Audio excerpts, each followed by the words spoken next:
Good afternoon, everyone. Welcome to today's update on COVID-19 in Alberta. With us, as always, is Dr. Dina Hinshaw, Chief Medical Officer of Health for the province. Dr. Hinshaw will provide a brief update, and then we will open the floor to questions.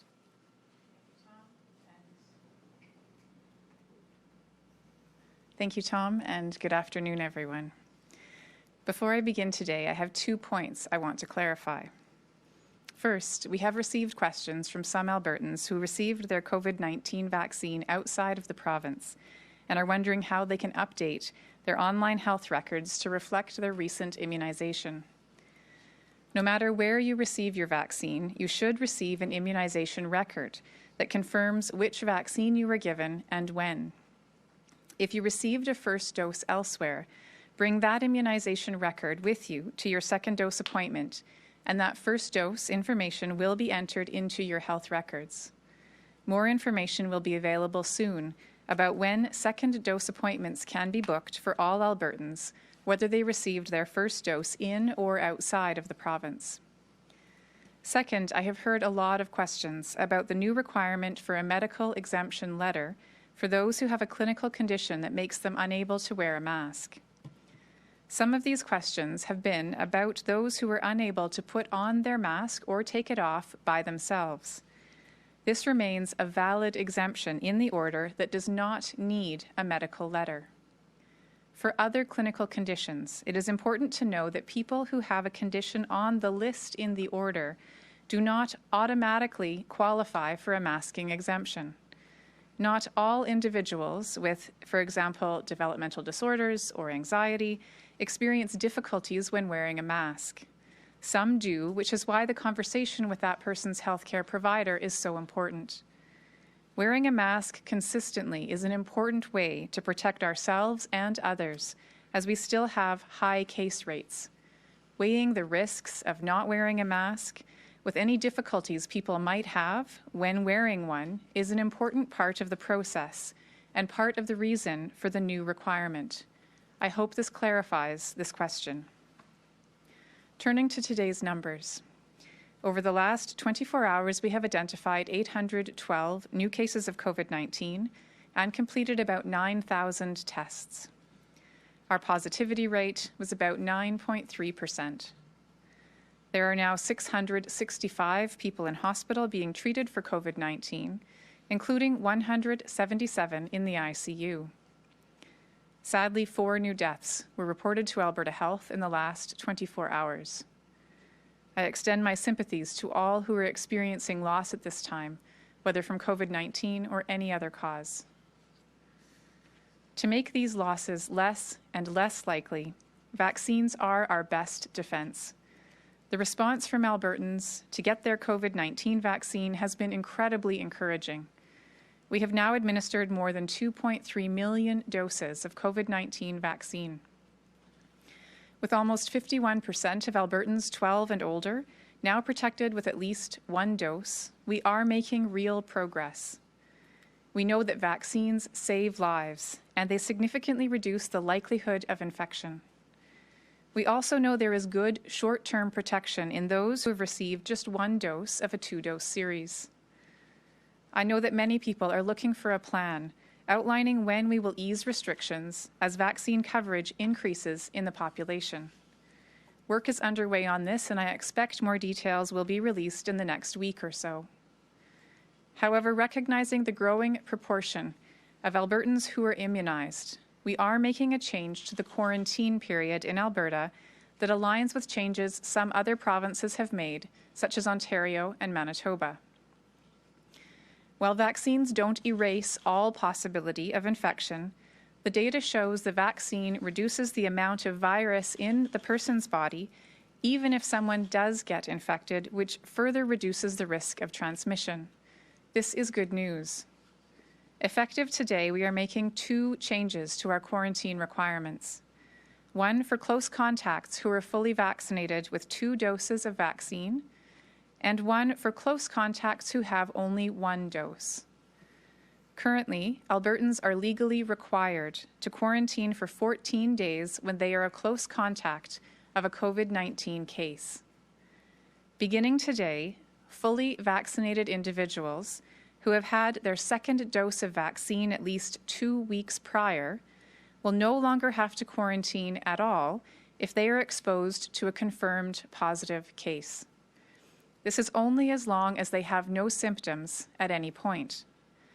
To be clear, if a fully vaccinated individual is experiencing any symptoms, even minor ones, they will still be required to isolate and go for testing.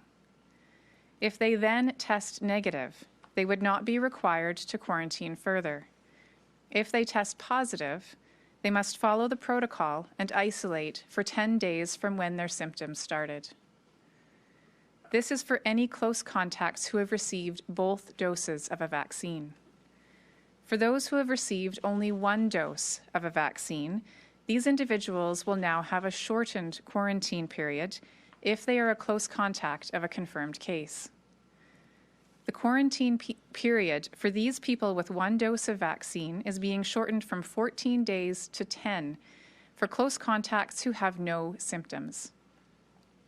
In addition, if these individuals have a COVID-19 PCR test on day 7 or later of their quarantine period, they can be released from quarantine even earlier as soon as they get a negative test result. However, if they test positive, they will, of course, need to isolate as usual. If a partially vaccinated close contact is experiencing symptoms, then they would still be required to isolate as usual. More details are posted online to clarify these changes. I would like to note that this change does not apply to Albertans who are returning from international travel. International travels must continue to comply with the 14-day quarantine period required by the Federal Quarantine Act. This new quarantine approach within the province will mean less disruption for families, workplaces, and schools, while still preventing the spread of COVID-19. Most importantly, it only applies to those who have received the vaccine. For those who have not gotten any doses, there is no change to the 14-day quarantine period.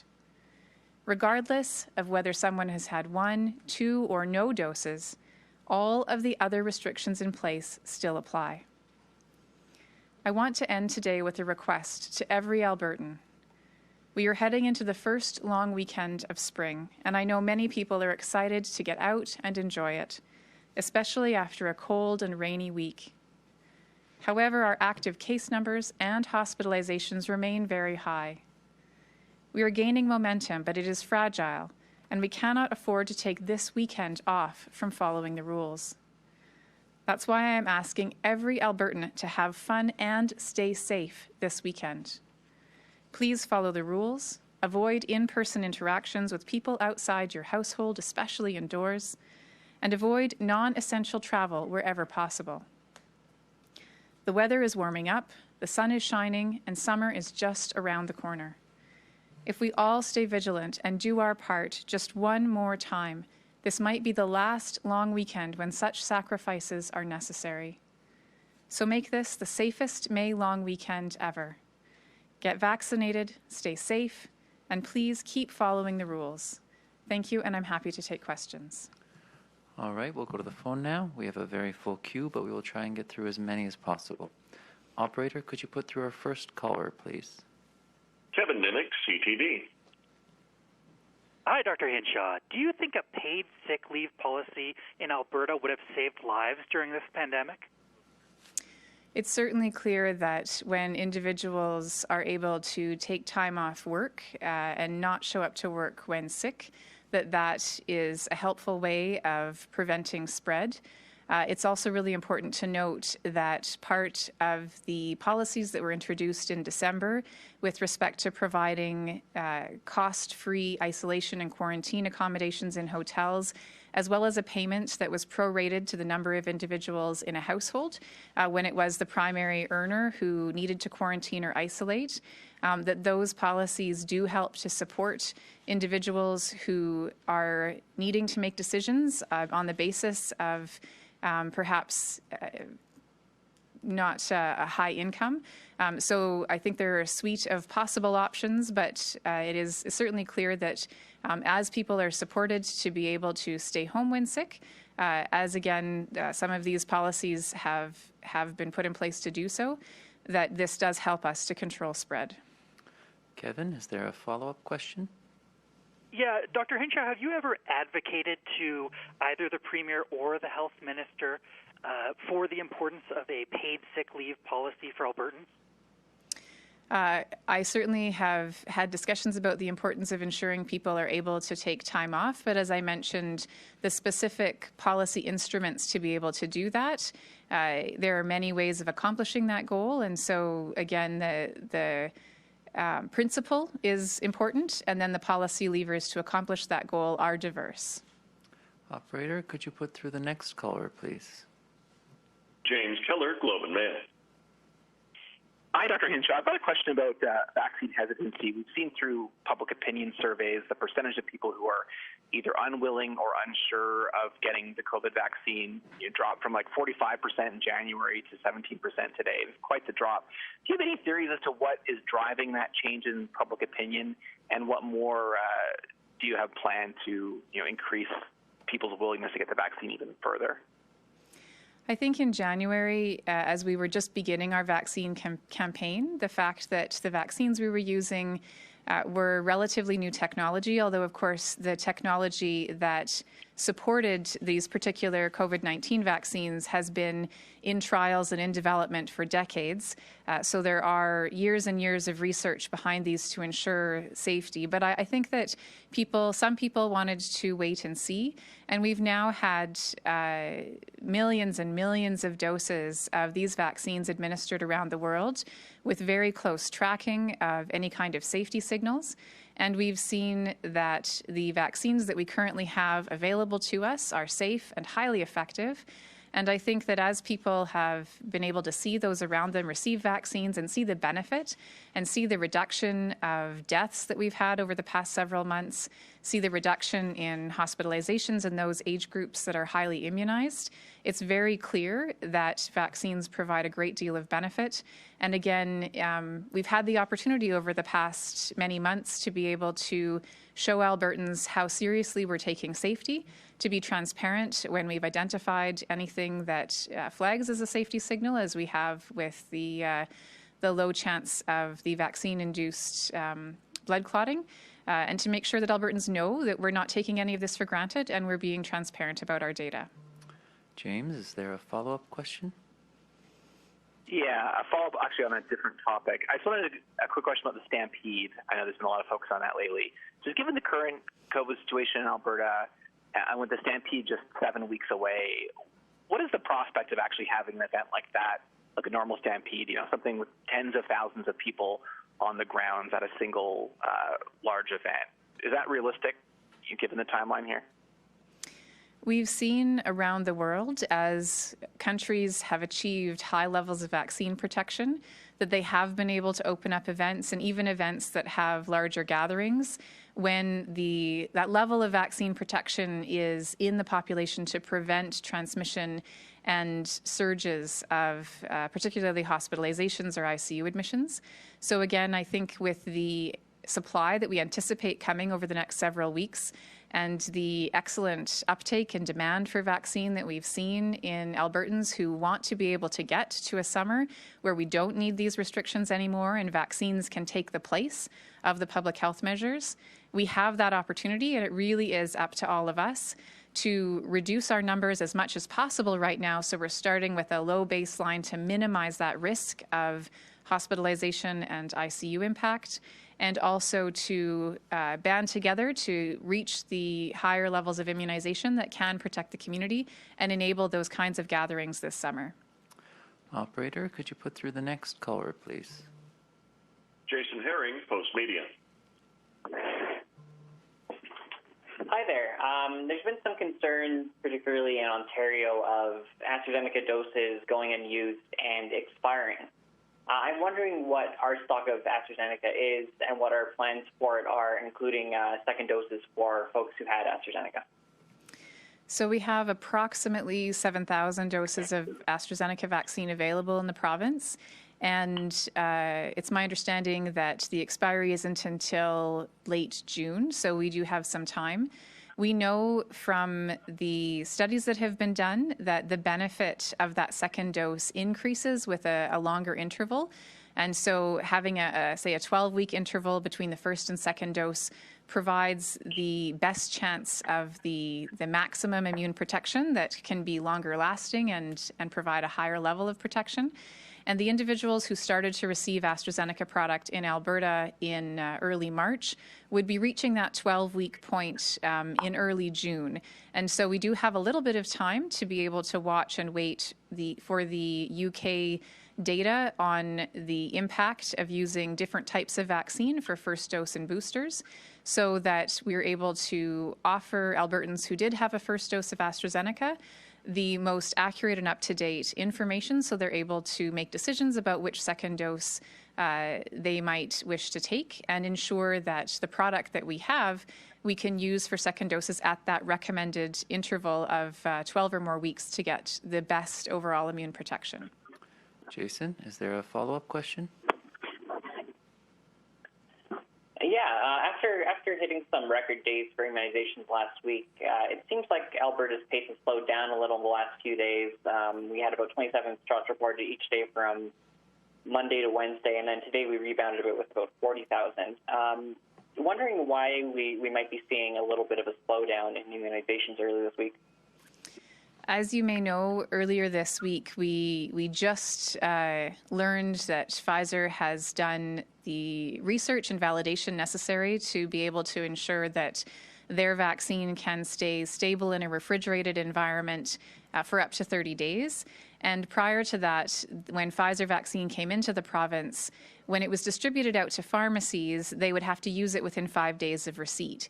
So there has been a little bit of unevenness as, again, this distribution across the province, when we get these shipments of Pfizer and there's a surge of administration in that 5-day window, and then sometimes that comes down as we wait for that next shipment.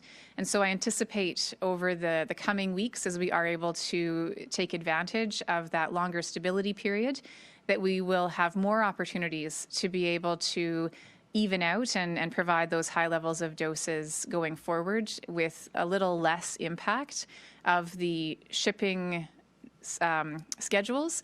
And then again, that 5-day window that we previously had to use with all of our Pfizer vaccine. Operator, could you put through the next caller, please? Rick Bell, Calgary Sun. Good afternoon, Doctor. The first question, and I will have a follow-up, is yesterday Premier Kenney spoke about working on that new reopening plan, and he also mentioned, in answer to a question, that about 4 to 6 weeks before we see, some substantial actually reopening of things that are closed now, like closed businesses. So in very general terms, what do you need to see to get us to a place where we could have a haircut, a gym opened, a socially distanced meal in a restaurant, a coffee on a patio, and how does that fit in? We talked about a full Stampede in 7 weeks. Why does it take 4 to 6 weeks to have a coffee with another person on a patio? The timing of the exact changes is still being finalized. So again, some of those different examples that you mentioned, I would say that we don't necessarily have to wait 6 weeks for all of those things to happen. There may be some things that can happen sooner and other things that that we need to wait a little bit longer for. But what's really important to know is that when we've looked at examples from around the world of countries that have begun to reopen in a significant way, when those countries have done that too soon before they have a high enough level of protection in the population when it comes to vaccine, and when they still have a relatively high level of transmission and exposure risk in the population, they've experienced a rebound effect where they have another surge of cases that have gone into hospitals and ICUs. And so there are two things that we need. We need to increase our overall vaccination protection, which is currently well underway. And we need to be able to bring our numbers down so that when we are opening up again, we're doing so from a lower baseline with lower risk. And if we accomplish both of those things, and stay the course again for just a little while longer, we should be able then to start opening some of those lower risk things a little sooner and being able to look to the summer as a time where we can have significant openings if we can achieve both of those things. Rick, is there a follow-up question? Yes, this is a real easy one. Yesterday, talked about school reopenings, and that's, of course, a very important move. To people who wanted to have some small amount of relief this weekend or in the next week, that is to say, who wanted to go with a friend to sit on a patio, socially distanced, in a little table with just the two of them on a sidewalk in a city, why would that be considered, or wanted to get a haircut from a real person who can do haircuts? Why would that be such a fatal thing to have happen in the next couple of weeks? Right now, with the transmission rates that we have, with the exposure risk that we still have, although it is beginning to come down, which is encouraging, it's still high enough that if we open too soon and see that resurgent, which continues to then put people into hospital and ICU, it could delay the more significant openings that we think we'll be able to have in a few more weeks' time. It's important to note that we are still allowing, if you want to have an outdoor gathering with a friend and sit for coffee, just the two of you on in a backyard, that certainly is allowed with up to 5 people who are distanced. However, we saw when we had the ability for people to gather on patios, transmission not just between people who are sitting at the same table, but sometimes transmission between people in different households. And we saw, again, it's not the risk of those 2 people sitting on a single patio. It's that particular activity happening in every place across the entire province. And when we still have a high baseline exposure risk, that particular activity as people are gathering together, or the other example you used was personal services. Again, it's not a single barber shop that's going to tip the balance. It's every personal service across the province and the combined impact of those potential exposure risks. And if we can just hold on for a little while longer, we will be able to start that reopening. But right now, again, we get greater benefit if we hold on to these restrictions for just a little while longer, bring down those numbers. That will give us the best possible chance of having the summer that we want to have by starting at a lower baseline of cases and transmission. Operator, could you put through the next caller, please? Thank you. Carly Robinson, City News, Edmonton. Hi, Dr. Hinshaw. I have 2 questions. I'm just going to put them back to back here for you to answer.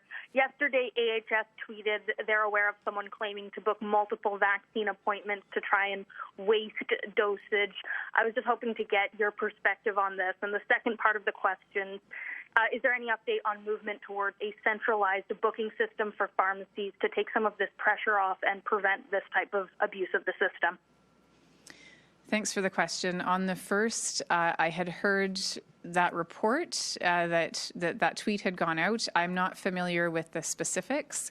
Certainly, it's really important that anyone who is booking an appointment book at one place, ideally the earliest appointment they can get, and not take up appointments that other people are eagerly looking for. So that's a critical and important point. We are working very hard to have a centralized booking system in place. I don't have a specific date of when we anticipate that will go live, but there's been a great deal of work going on to make that possible, so that not only is that streamlining the appointments, so any of the examples such as the one you mentioned are not going to happen. But the other advantage is, of course, that Albertans sort of have a one-stop shop to be able to find the appointments nearest to them in a streamlined way. So that is coming on board. But again, I'm sorry, I don't have a specific timeline for that. Operator, could you put through the next caller, please? Thank you. Julia Wong, Global News. Hi, Dr. Hinshaw. Earlier this week, Albertans were just told that there wouldn't be different sets of rules for those who are vaccinated, unvaccinated. Now we're hearing about different rules for those who have 1 dose and 2 doses. So how come we're seeing that? And then how are you actually going to police that? Is that just going to be an honor system type of thing?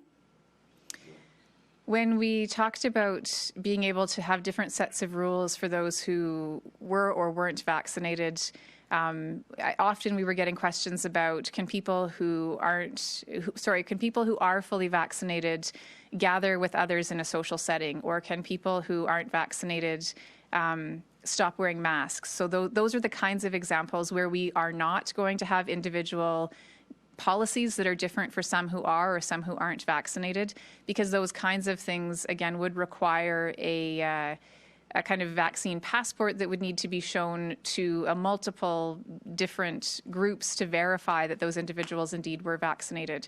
With respect to the quarantine, that's something that the healthcare system, which is a custodian of health information and able to access health information, and so the contact tracers and the case investigators who are already making these phone calls to make sure that people know that they were exposed to a case, they have, again, under the Health Information Act, the ability to collect and use that kind of personal health information.